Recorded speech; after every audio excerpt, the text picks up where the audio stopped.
Hello. आज हम discuss करने जा रहे हैं जामिया मिलिया इस्लामिया के क्लास 11 साइंस के एंट्रेंस टेस्ट के सिलेबस के बारे में बात करने वाले हैं 2022 के बारे में। तो एंट्रेंस टेस्ट सिलेबस जो है 2022 का क्या रहने वाला है, आपको प्रिपरेशन कैसे करनी है, कौन सी बुक परचेज करनी है, एंट्रेंस क्वेश्चन पेपर के बारे में, तो ये सब हम एक एक करके इसमें डिस्कस करने वाले हैं।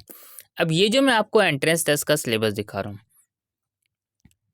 ये सिलेबस है सेशन 2022 के प्रोस्पेक्टस से। अब 2020 का प्रोस्पेक्टस मैं आपको क्यों देखने को कह रहा हूँ, क्योंकि अगर आप देखेंगे सेशन 2021 का प्रोस्पेक्टस तो उसमें आप देखेंगे कि रिड्यूस सिलेबस आपको उसमें दिया हुआ है। अब रिड्यूस सिलेबस क्यों दिया हुआ है 2021 के प्रोस्पेक्टस में, जबकि 2022 का जो प्रोस्पेक्टस आएगा उसमें रिड्यूस सिलेबस नहीं होगा। उसमें कौन सा सिलेबस होगा, जो अभी आप पढ़ रहे हैं। अभी आप 10th का एग्ज़ाम दे रहे होंगे, अभी जो आपका एग्ज़ाम होना है, अभी टर्म 1 होंगे 10th के, और उसके बाद टर्म 2 आपके जो है 2022 में होंगे, और एंट्रेंस टेस्ट आपका 2022 में होगा, ये भी आपको पता ही है। ठीक है, तो जो एंट्रेंस टेस्ट आएगा, जो आपका अभी का CBSE का क्लास 10th का सिलेबस है, टर्म 1 और टर्म 2 का दोनों मिला के, वो आपका एंट्रेंस टेस्ट का सिलेबस रहने वाला है। अब जो है वही बात करें तो आपका जो है 2021 में सिलेबस रिड्यूस क्यों था, क्योंकि आपको पता है सिलेबस रिड्यूस किया गया था 30%। तो वही बात हुई थी, एंट्रेंस टेस्ट में भी सिलेबस रिड्यूस किया गया था। तो आपको 2021 का जो है प्रोस्पेक्टस नहीं देखना है, ये चीज़ आपको सबसे इम्पॉर्टेंट चीज़ ये आपको ध्यान रखनी है कि आपको 2021 का एंट्रेंस टेस्ट का सिलेबस नहीं देखना है। दूसरी चीज़ और आपको कन्फ्यूज़न हो रही है कि आपको पढ़ें कहाँ से एंट्रेंस टेस्ट का सिलेबस, तो सिंपल, जो आपका NCERT का सिलेबस है आपको वही सारा पढ़ना है। अभी मैं आपको सिलेबस के बारे में बताने वाला हूँ। तो चलिए आइए बात करते हैं अब एक एक करके।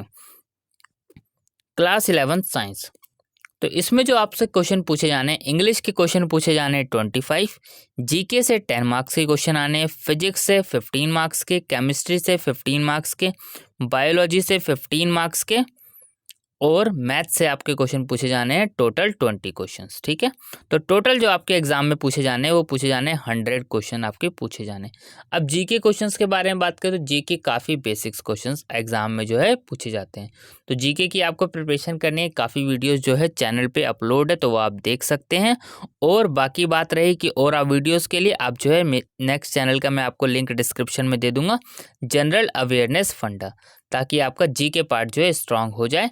वो आपको वीडियो के डिस्क्रिप्शन में लिंक मिल जाएगा, बाकी आप यूट्यूब से भी सर्च कर सकते हैं, जनरल अवेयरनेस फंडा। ठीक है, तो आप यूट्यूब से भी सर्च कर सकते हैं, बाकी लिंक आपको डिस्क्रिप्शन बॉक्स में मिल जाएगा, ताकि जीके की प्रैक्टिस आपकी अच्छे से हो जाए।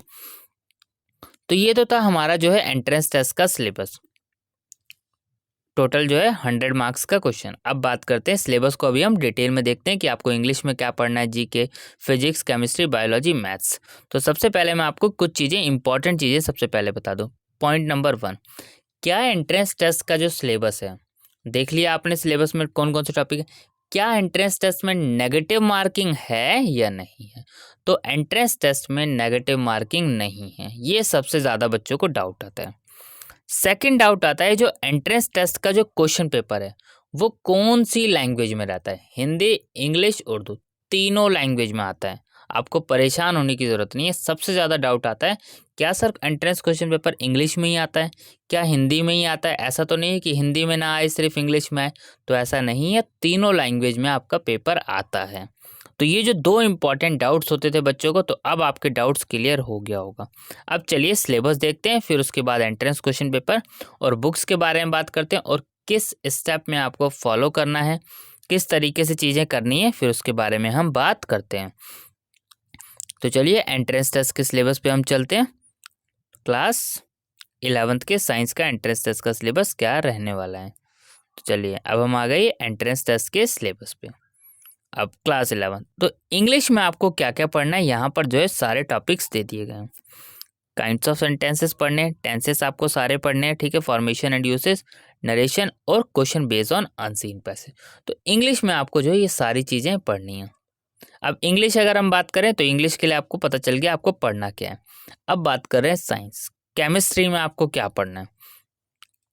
सिंपल आपको ध्यान रखना है, जो आपकी क्लास 10th की बुक है, क्लास 10th की एनसीईआरटी। ध्यान रखना है, मैं आपको क्लियर बार बार एक ही चीज़ बार बार ध्यान से बोल रहा हूँ कि आपको ध्यान रखना है एनसीईआरटी। एनसीईआरटी और जो अभी आपका सिलेबस है बस वही आपको पढ़ना है, उसके अलावा आपको अभी कुछ नहीं करना। अब उसमें आप देख सकते हैं ये आपके एनसीईआरटी के ही सारे चैप्टर्स हैं, ठीक है। बायोलॉजी के देख सकते हैं आप चैप्टर, उसके बाद जो है फिजिक्स के आप चैप्टर्स ये देख सकते हैं, फिजिक्स में कौन कौन से टॉपिक हैं, ठीक है। एनवायरनमेंट और मैथमेटिक्स में आपको क्या क्या पढ़ना है, number system, real number, algebra, polynomial, ये सारे टॉपिक्स आपके जो है मैथ्स के हैं। तो ये सारा पार्ट्स जो है आपको सारा मैथ्स में कवर करना है। तो ये चीज़ आपको मैंने सिलेबस के बारे में ये चीज़ें बता दी कि सिलेबस में आपको पढ़ना क्या क्या है। अब बात आती है कि आपको पढ़ना कैसे है। सबसे पहले आपको क्या करना है, एंट्रेंस क्वेश्चन पेपर करने हैं। सबसे पहले आपको क्या करना है, एंट्रेंस क्वेश्चन पेपर करने हैं।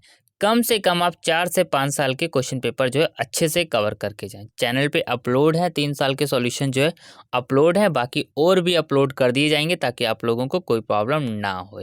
सबसे पहले प्रिपरेशन स्टार्ट करने से पहले आपको एंट्रेंस क्वेश्चन पेपर कर लेने, ताकि आपको एक आइडिया लग जाए जो एंट्रेंस क्वेश्चन पेपर का लेवल है वो क्या रहता है, ईजी रहता है, मॉडरेट रहता है, या फिर जो है मुश्किल थोड़ा हाई रहता है।